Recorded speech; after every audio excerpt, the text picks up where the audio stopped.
Hello guys, happy great day everyone. Today is Wednesday. Time check is 7:31 in the morning here in Qatar. Bilang isang content creator po, maraming nagtatanong paano ko pinarami ang aking mga followers. Easy lang po, simple lang. Kung ano man, sino man ang dumaan dyan sa wall ninyo po, pansinin niyo po.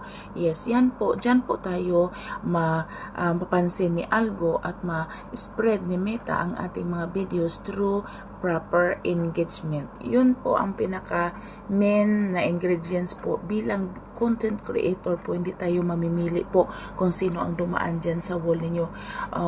At saka samahan natin po ng react at saka mag-comments. Mag-iwan tayo ng bakas dyan po sa comment section para po mapansin tayo ni Alco. Yan po ang sinasabi nila na proper engagement.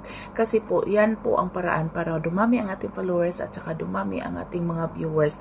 Para mapansin tayo ni Meta, madali tayong ma-invite sa kanyang mga tools kung hindi pa tayo na-invite. Now, ano po ba talaga ang proper engagement? Yun na nga ang sinasabi ko, panoorin buo ang mga videos na dumaan, mag-react ka ayon sa topic na sinasabi, at saka mag-comments ka dyan po sa mga sa comment section. Mag-iwan ng bakas para mapansin at saka ma-follow ka ng mga followers ko, at saka yung mga followers mo din mapansin po ang mga videos ko at ma-follow nila ako. So dito po is parang networking, magtulungan po ang bawat content creator.